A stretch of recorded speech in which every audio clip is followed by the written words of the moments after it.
Hi, project plan update. I had 51 beauty products to finish up for the rest of this year. Let's see how I've done in July. I must admit that I've been very lax with my skincare. There have been days when all I've done is, take off my sunscreen and, just crashed. There have been days when I even skived off sunscreen. I didn't go out on most days, but, even so, I skipped sunscreen. I skipped everything in the morning. There have been such days. There have been days when I did slightly better. That is because my granddad has not been well at all and has been getting progressively worse. He is now showing cognitive impairment and behavioral changes following having to be in bed for 5 or 6 weeks after he fractured his vertebra in the end of May. So yeah, there is an update on that. I don't want to keep harping and harping. So 51 products I had to finish. Let's see how many I will have to finish after my July Empties cleanser. Be Good Honey Wild Water Mint Cleansing Water. Wasn't a fan. While it did not contain any oils or essential oils, I wasn't a fan of the smell, nor it also stung my eyes very badly. The thing is, I've been looking for other micellar waters, trying out other micellar waters of late, and nothing's really worked as well as Bioderma. So I am going to go back to Bioderma. I mean, if it ain't broken, don't fix it, I say. Acid. Probably my fourth or fifth bottle of this. I mean, I admit that I haven't finished all this in July. There was about so much left that finished in July. There have been nights when all I did was use this and crush. Big C Glow Tonic. This is a kind of staple for me in the sense that, I mean, I don't use it every time, every night, but I keep going back to this. It's a sort of back to basics product for me. I will always have a bottle of it in my cabinet, but I have discovered other better acids, definitely. It's just that I was very back to basics this month. As you can see, there's a lot of acne thanks to the stress. Right, mist, and this is an absolute shite product. It is from a brand called Ferrari. Aroma Racy Moisture Gel Mist, reeked of lavender, was very greasy on my skin, which is already greasy, and I basically used it up all over the body and just finished it. But I'm glad to see the end of it. You can tell that I'm rather listless this month. But the next product and the one after that I really love. This is the Pune Essence Toner. If there's one product that sort of I like the feel of on my skin, it is a Pune Essence Toner. So this month I haven't really used any Huda Labo or anything, couldn't be asked. It's just been this, Very nice. Again, completely oil-free product. Hydrating, not as hydrating as Huda Labo, not even as hydrating as their own moisture ampoule. This is another absolute staple in my stash. Now the next one is my current favorite vitamin C, fully oil-free. This is Omorovitsa Daily Vitamin C. I got this in the Selfridges Beauty Collection last year, and I promptly bought another one. So, and I love that the applicator is like this. You twist that, and that comes up, and you do that, and the product gets in the dropper, and then you do this to get the product out. It is a very lightweight vitamin C, easy to absorb, doesn't leave any residue, no greasy finish. It's actually, I wouldn't say moisturizing as such, but it's completely, unlike a lot of other vitamin C's, this one doesn't irritate at all. So this or the Dr. Dennis Gross vitamin C, I kind of keep, alternating between the two. The Dr. Dennis Gross vitamin C plus collagen is another product where there are no oils at all, and it's very good on my greasy skin. It actually contains a host of other ingredients, including acid and niacinamide. That one is a little bit harsher, not harsh, but it's slightly harsher than this one.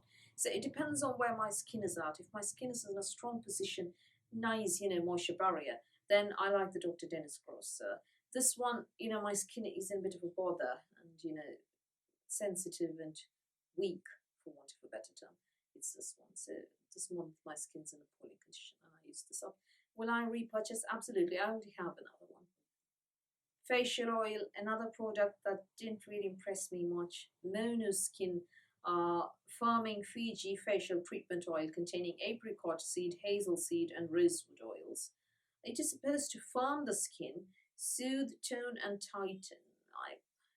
it was just I took forever to finish this off and actually ended up using it on my elbows and knees actually. Can't be asked. Won't repurchase. I actually got two from the Look Fantastic beauty box and advent calendar over the years. I can't remember where the other one is if I used it up. Won't repurchase. Eye cream, this one I like. It is from a brand called Belly, which apparently is pregnancy friendly. No, there isn't anything I want to tell you. They actually sent me this for review. This is an eye brightening cream containing vitamin K, and it is for tired eyes. And while I don't know if it actually brightened, I feel that it has helped my eyes look less tired, considering that I haven't been sleeping at all, and I've actually been sitting up reading horror stories on the subreddit called No Sleep. If you don't sleep at night or can't sleep at night, and you're very stressed, and there's this tightness on your chest, I highly recommend the subreddit called No Sleep. Warning, it could turn your hair white. It hasn't done that with me yet, thankfully. I've never colored my hair, but it did, however, give me the heebie-jeebies. Or, you could just do what my mom said to do. When I texted her one night at 2 a.m. saying I couldn't sleep, she said, why don't you Google mysterious stairs in the woods? I did that, and I was so scared I couldn't sleep because of that. Mysterious stairs in the wood. So, yeah, as a result of the lack of sleep, my eyes were very tired through June and July, and this has really, really helped them look less tired. I mean, they don't look god-awful tired to you, do they? I sound listless, that's a different thing. Finally, hair mask. This is from Kiehl's. Superbly smoothing argan hair pack. Superbly greasy, you might want to call it, or what. I didn't like it. It was greasy and heavy and made me look like Severus Snape, and was particularly difficult to rinse off. I like my hair masks to be deep conditioning when they're on, but rinse off when I want them off my hair. So I won't repurchase that one either. I'm actually looking for the perfect hair mask. I'm yet to find it. I actually loved the Christopher Robin prickly pear one, but at that price, I want something cheaper. Right, so let's see how many I've finished up this month. There's 8 products. That leaves me with 43 products to use up for the rest of this year. 43 products. I've got August, September, October, November, and December, 5 months. That is fewer than 9 products to use up per month. I hope to get back to my routine fully in August, particularly with news of advent calendars coming in. I'm hoping that it kicks me out of this rut. Anyway, hopefully August will be a better month. Touch wood. So, how have you done this month? I'd love to know what you've used up. Hopefully that will help keep me out of my rut. So do tell me what you've used up. Tag me on social media. Show me your pictures, the pictures of your empties. This is what I've used up this month. Not a very good month for me. Hopefully the next one will be better. Do tell me how you've done and your thoughts on any of these products if you use them, and your recommendations for the perfect hair mask for, I wouldn't say fine, voluminous, but frizzy, very, very frizzy and damaged hair, which won't make it look greasy after rinsing either. So if you know a mask like that, hair mask, hair pack like that, do let me know. Ideally, one that I can apply after shampooing, leave on for 10 minutes and then rinse off. I didn't want something that I can wear overnight. I can't be bothered right now. So if you know something like that, do tell me. So that's all from me for today. Thank you for watching this video. Please do give me a thumbs up. Please do hit the subscribe button. Please do ring the notifications bell, and I'll speak to you soon.